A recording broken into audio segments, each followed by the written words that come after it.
जल्दी आओ और बाबा की बुद्धि फिराओ। बोली कैसी बुद्धि? बोले बाबा हमें भगवान न माने, बाबा हमें भगवान न माने, साधारण माने, क्योंकि हमारे लिए तो माता पिता हैं। और संसार में आप अगर माता पिता का आदर कर लो ठीक ठाक से, तो फिर आपको ज्यादा कछु करने की जरूरत नहीं है, क्योंकि हमारे साक्षात भगवान है माता पिता। यह साक्षात रूप में प्रभु हैं। हमारे माता पिता ही भगवान हैं, इनसे बड़ा भगवान नहीं है कोई। कहते हैं मातृदेवो भव, पितृदेवो भव, आचार्य देवो भव। शास्त्र कहते हैं माता देवता है, पिता देवता है, आचार्य देवता है। सर्व तीर्थमयी माता, सर्वदेवमयः पितः, मातरं पितरं तस्मात् सर्वयत्नेन पूजयेत। बोले सर्व तीर्थमयी माता, सर्व तीर्थमय पिता। संसार के जितने तीर्थ हैं उन तीर्थों को जल पी ले। बड़े ध्यान से सुनना, संसार के जितने तीर्थ हैं उन तीर्थों को जल पी ले और अपने माता पिता को बैठा के उनके चरणों को धो के वो चरणों तक पी ले, तो जितने भी तीर्थों को जल पीवे को पुण्य मिलो है उनके चरणों तक धोबे के पीवे से मिले है। बोले वृंदावन वे हरिलाल की जय हो। वह पुण्य उनके चरणों तक पीने से मिलेगा। इसलिए भगवान भी कहते हैं कि माता पिता को मानो। ऐसा को ही है कि एक आज्ञा पर 14 वर्ष के लिए वनवास चला जाए। जिस दिन राज्य होने वाला था, जिस दिन राज्याभिषेक होने वाला था, वो दिन पता चलो कि 14 वर्ष को वनवास मिलने। भगवान प्रसन्न हो गए, धन्य है। दशरथ जी कह रहे हैं राम 14 वर्ष का वनवास स्वीकार करो। राम जी कहते हैं पिताजी मुझे शहर से स्वीकार है। राम जी कितने प्रसन्न हैं। राम जी ने जा सोची कि अगर हम अयोध्या के राजा बन हैं तो एक छोटा सा राज्य मिल है, लेकिन अगर हम 14 वर्ष को बाहर चले गए तो फिर हमें अयोध्या से बड़ो जंगल को राज्य मिल जाए, जो अयोध्या से कई गुना बड़ो है। धन्य है प्रभु। माँ कौशल्या रो रही हैं, कह रही हैं राम पिताजी ने तुम्हें वनवास दे दिया है और तुम हंस रहे हो। राम जी कहते हैं माँ थोड़ी ही बात पे कहीं दुख भारी, थोड़ी ही बात पे कहीं दुख भारी, थोड़ी ही बात पे कहीं दुख भारी, थोड़ी ही बात पे कहीं दुख भारी। होत प्रतीत ना मोह माहदारी, होत प्रतीत ना मोह माहदारी, थोड़ी ही बात पे कहीं दुख भारी, थोड़ी ही बात पे कहीं दुख भारी, कहीं दुख भारी। राम जी कह रहे हैं माँ इतनी छोटी सी बात को पिताजी को इतना दुख है। थोड़ी ही बात पिता ही दुख भारी, होत प्रतीत ना मोह महतारी। बताओ हमें 14 साल को राज्य मिल रहा, इतनी सी बात, और पिताजी इतने दुखी हो रहे, हमें विश्वास नहीं हो रहा है। होत प्रतीत ना मोह महतारी। सोचो 14 वर्ष के वनवास को जो छोटी बात माने, उन जैसा कोई आज्ञाकारी होगा।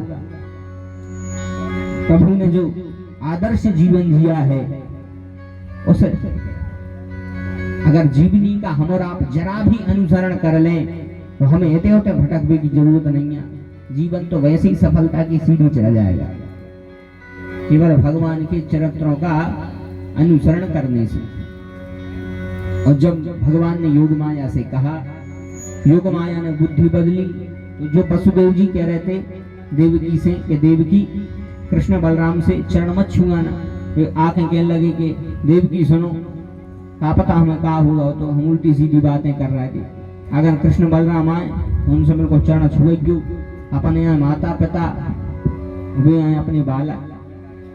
बालक को कर्तव्य है कि माता पिता को प्रणाम करे। शास्त्रों में आया है कि जो बालक अपनी माँ को प्रणाम करता है, जिसने अपने माँ का आशीर्वाद प्राप्त कर लिया, जोन बालक को माँ ने मुक्त कंठ आशीर्वाद दे दिया, उसके जीवन में कभी लक्ष्मी की कमी नहीं होती है। वो कभी लक्ष्मीहीन नहीं बने जीवन में। जोन बालक को पिता ने आशीर्वाद दे दो, जिस बालक को पिता ने आशीर्वाद दे दिया, उसके जीवन में कभी मान सम्मान कम नहीं होता है, वो की यश कीर्ति बढ़ती जाती है। आयुर्विद्या यशो बलम। इसलिए माता पिता साक्षात भगवान हैं। यदि आप सेवा नहीं कर पा रहे तो बिल्कुल नहीं करो, लेकिन कम से कम सम्मान तो करो, कम से कम बात तो मानो। अब माता पिता को तो बहुत मान रहे, मनो माता पिता की नहीं मान रहे, विजय कछु कह रहे जो नहीं मान रहे, तो बताओ फल मिले है? नहीं मिलेगा। इसलिए भगवान के चरित्रों से हमें शिक्षा लेनी चाहिए। जब योग माया से कहा, बुद्धि बदली, वसुदेव जी ने देवकी से कहा, भगवान आए, माता पिता को प्रणाम किया और दोनों ने भगवान को हृदय से लगा लिया। बोले कृष्ण कन्हैया लाल की जय हो। इसके अनंतर कथा आती है कि भगवान ने शिक्षा ग्रहण करी। अब यहां से भगवान शिक्षा ग्रहण कर रहे हैं। बोले कौन से करी? बोले अथ गुरु बोले वासे मिच्छन्ता वप जगमतो काश्यम शांदीपनर नाम भवंती पुरवासिनम। बोले सांदीपन नाम के ऋषि थे उज्जैनी में। उन महर्षि के यहाँ भगवान गए, भगवान ने शिक्षा ली, भगवान ने गुरु बनाए। देखो जीवन में गुरु बनाना बहुत जरूरी है, क्योंकि गुरु बिन ज्ञान न उपजे। हमको ज्ञान यदि मिलेगा तो गुरु बनाने से ही मिलेगा, लेकिन बड़ी सोच समझ के गुरु बनेंगे। आजकल गुरुओं की डांटी पड़ी है भैया, जोन चाहे गुरु बन वो चाहते, ये सब लगा थे कि कितने चेला बढ़ जाए हमारे, सबके कान भूंक दे में। देखो गुरु ऐसा होना चाहिए जो चेला से आशा ना करते हुए उसको मुक्ति प्रदान कर दे, और चेला भी ऐसा होना चाहिए वो खुशी होने लगे कि हम गुरु जी से काका ले लेंगे, इनसे काका प्राप्त कर लेंगे। गुरु जी को भी ऐसा लगे कि चेला को कब तो लूट लेंगे। नहीं तो ऐसे खूब गुरु है भैया, लोग भी गुरु लालची, चेला और दो नरक में, पता ही है आगे। ऐसे गुरु बड़े ध्यान से बनाना चाहिए। पुराने बुजुर्ग कहते हैं कि पानी पीजे छान के और गुरु कीजे जान के। गुरु बड़े सोच समझ के बनाओ, बड़े सोच समझ के, क्योंकि गुरु ही हमें भव सागर से पार करा सकता है। गुरु बिन भव निधि तरहि न कोई, गुरु बिन भव निधि तरहि न कोई। जो विरंची शंकर सम होई, जो विरंची शंकर सम होई। गुरु बिन भव निधि तरहि न कोई, गुरु बिन भव निधि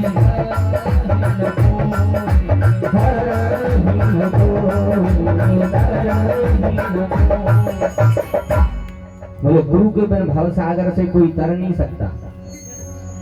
गुरु बनाना जरूरी। जब स्वयं भगवान ने गुरु बनाया, कायन को का जरूरत थी? जाकर सहज श्वास सुति चारी, सो हरि पढ़े कौतुक भारी।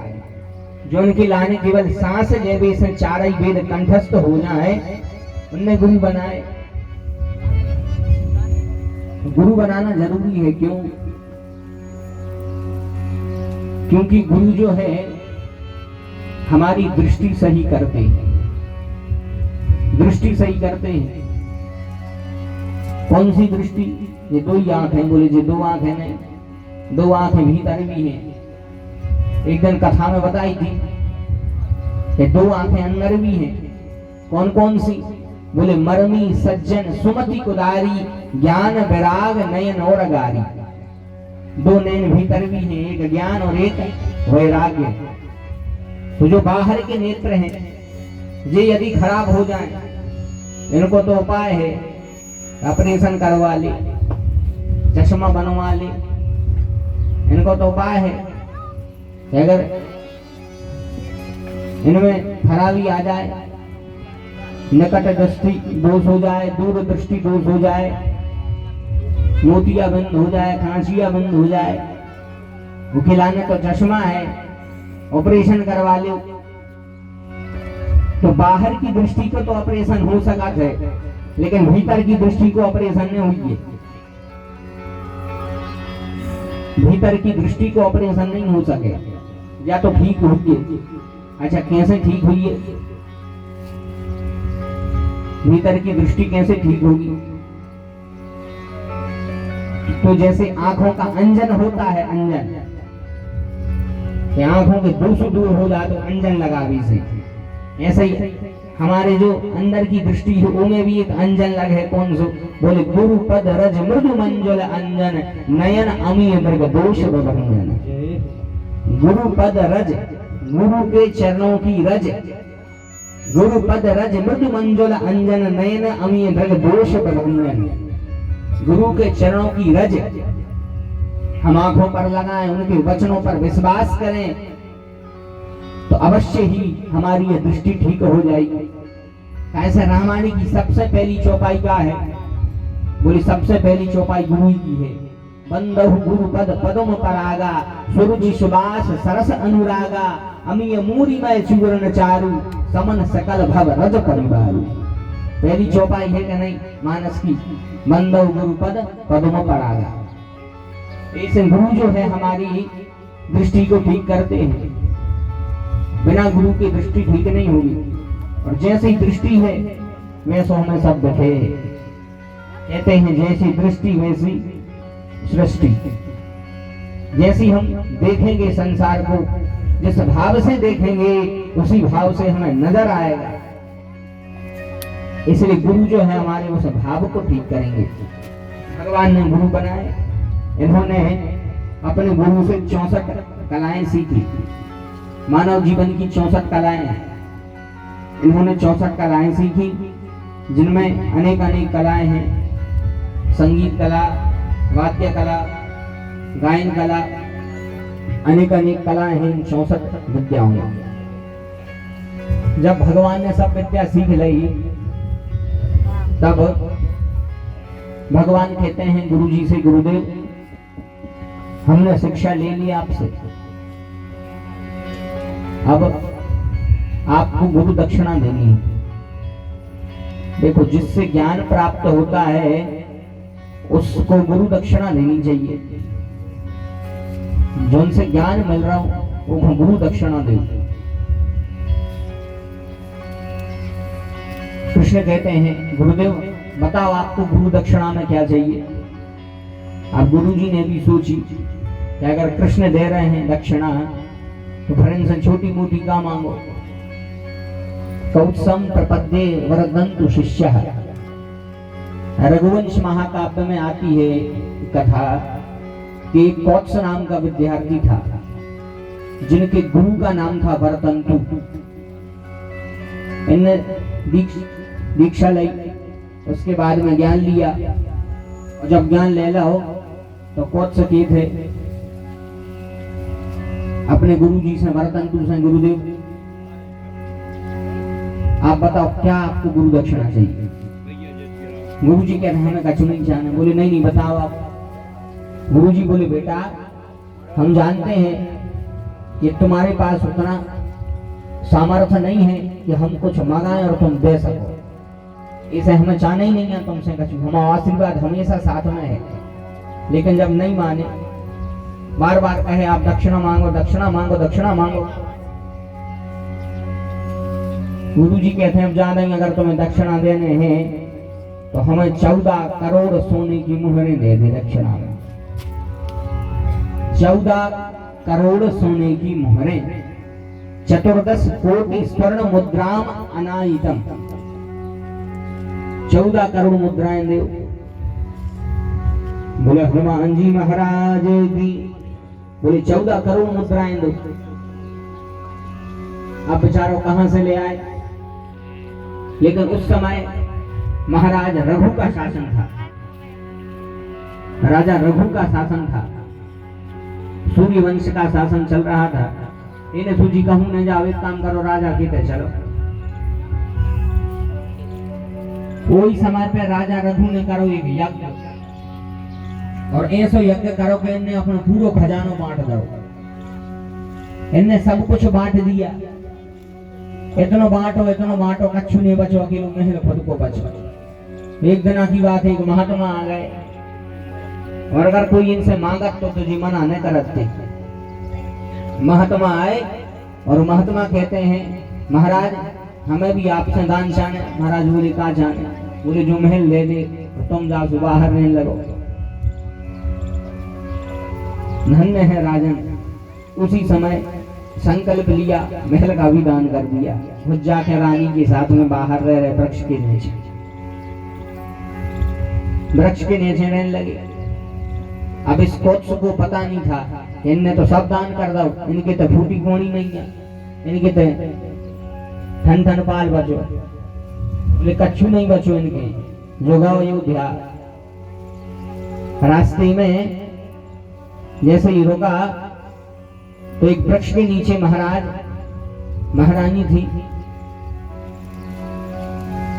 2-3 उनके सेवादार थे, लेकिन वे भी बेचारे ऐसे ही बैठे थे। ये कहता है राजा से कि महाराज यहाँ से राजा रघु का महल कितनी दूर है? हमें राजा रघु से काम है, हमें राजा रघु से काम है। रघु को महल कहाँ है? रघु महाराज बोले कि भैया का काम है? तो जो बोले तुम्हें का काम है, तुम तो हमें महल भर बताओ। ये फिर पूछे कि है का काम? काम तो बताओ। बोले तुम्हें का करना? हमें राजा रघु से काम है। ये कहते हैं अहम रघु जानी, हम ही को रघु जानो। ये कहते हैं और तुम जैसो रघु, तुम अगर रघु हो गए तो होगा हमारा कल्याण। महाराज बोले हम ही आए रघु। बोले ऐसी स्थिति में? बोले हाओ, अब 1-2 दिन पहले हमने सब कछु दान कर दो, अब कछु नहीं बचो हमारे। और जब इन्हें सुनी तो बड़ो दुख भावी, कहते अब का जो उनके खुद के रेवे घर नहीं है, वो हमें 14 करोड़ मोहरें कहां से दे? जाने लगा, रोने लगा। महाराज बोले बेटा क्या बात है, क्या बात है ब्राह्मण देवता, तुम किस कारण आए थे बताओ तो। ये बोले अब क्या बताओ, जी कछु हमें चाहने तो वो तुम दे नहीं पा रहे, अब का बता दी सो। रघु बोले बताओ तो हम राजा आए, प्रयास कर रहे हैं पूर्ति करने की। ये बोले अगर हिम्मत है तो 14 करोड़ स्वर्ण मुद्राएं देव, 14 करोड़ स्वर्ण मुद्राएं देव। रघु बोले कब तक जाने? बोले कल जाने। बोले कल आओ बिल्कुल इतना ही टाइम और 14 करोड़ ले जा। बोले ठीक है। बोले वचन है, रघुवंशियों का वचन प्राण जाए पर वचन न जाए। वचन दिया, बोले जाओ 14 करोड़ स्वर्ण मुद्राएं लेके जाना कल। रात्रि के समय इन्होंने अपने धनुष पर बाण संधान किया। एक पत्र लिखा, पत्र लिखो कुबेर हो, भोगो कुबेर तुम धनक जगदीशो। बोले तुम धन के अध्यक्ष हो, धन के अधीश्वर हो। इसे हम राजा रघु जो आपसे विनती कर रहे कि तत्काल 14 करोड़ स्वर्ण मुद्राओं की व्यवस्था करी जाए।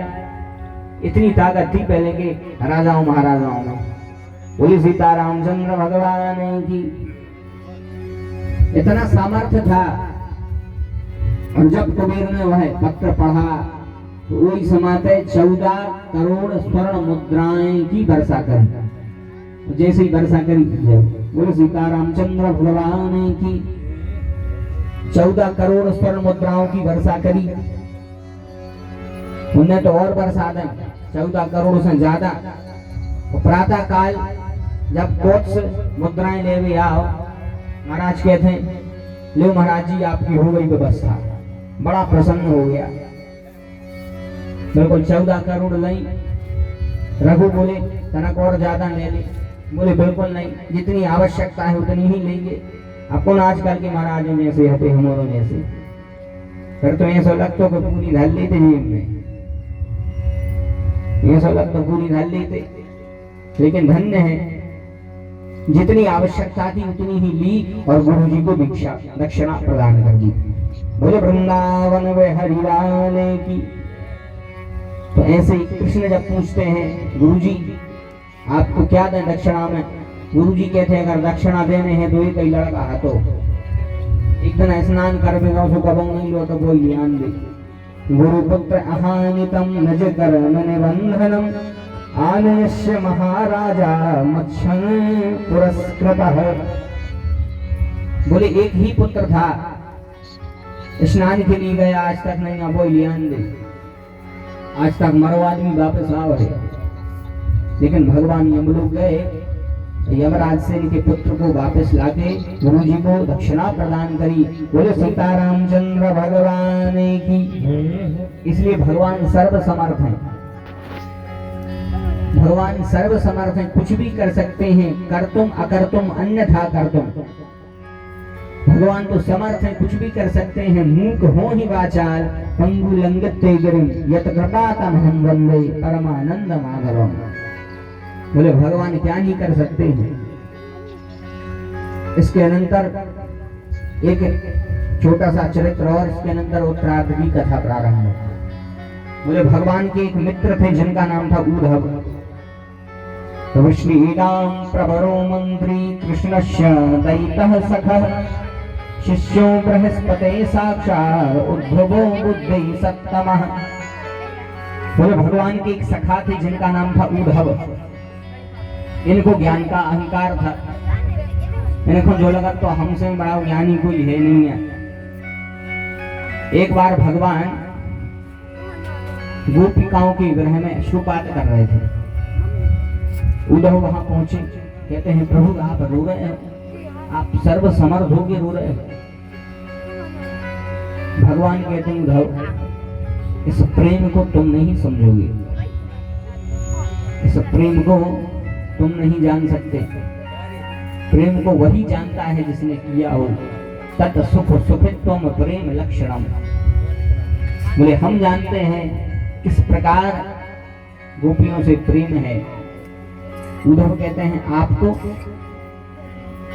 अरे आप तो संसार के मोह को छुड़ाते हो, आप खुद मोह होगा। भगवान समझ गए कि इनको तो अभिमान हो गया। भगवान ने कहा उद्धव हम तो समझ जाएंगे, लेकिन हमारे प्रेम में पड़ी गोपिकाओं को कौन समझाएगा। उद्धव बोले चिंता न करो, हम इतने ज्ञानी हैं कि जब हम अपना ज्ञान उनके सामने प्रकट कर रहे हैं तो उनको मोह को पर्दा उसी समय पे फट जाए। तो जो मोह कर रही हैं आपसे उसी समय शमन हो जाएगा मोह का। भगवान बोले तो जाओ। और जैसे ही गए और जब गोपियों की दशा को देखा, गोपियां भगवान की विरह में रो रही हैं। उद्धव गए, कहते हैं कौन के लाने रो रही? बोले हम उस ब्रह्म के लिए रो रहे हैं। बोले ब्रह्म? बोले पता है वो ब्रह्म कैसो है? बोले कैसो? बोले बिन पग चलहि सुनहि बिनु गाना, कर बिनु कर्म करई विभिनाना, आनन रहते सकल रस भोगी, बिनु वाणी वक्ता बड़ो जोगी। बोले बिनु पग चलहि सुनहि बिनु काना। बोले भगवान है वह बिना पैरों के भी चलते हैं। बिनु पग चलहि सुनहि बिनु काना। वो जो बिना पग के चले, जो बिना कान के सुने, बोली वृंदावन वे हरिलाल की, श्री सीतारामचंद्र भगवान की। बोले जो बिना पग के चले, गोपियां कहती हैं उद्धव कैसी बात कर रहे हो, तुम कह रहे हो कि भगवान के यहाँ पैर नहीं है, कृष्ण के हाथ नहीं है। अगर उनके हाथ नहीं होते तो 7 दिन तक गोवर्धन किसने उठाया था? फिर कैसे उठाते 7 दिन गोवर्धन? हमारा माखन चोरी करते थे, कैसे चोरी करते? उसी समय एक सखी आई और कहती है धन्य है प्रभु, जिस समय हम लोग माखन लेके जाते थे उस समय कन्हैया चोरी चोरी आकर हमारी मटकियां फोड़ देते थे, प्रेम से हमसे बात करते थे। इतना कहते कहते गोपी बेहोश हो गई। और जैसे ही बेहोश हुई, उद्धव ने जाके देखा तो सच में वहां माखन पड़ा हुआ था, मटकी फूटी हुई थी, कृष्ण के चरणों के चिन्ह बने थे।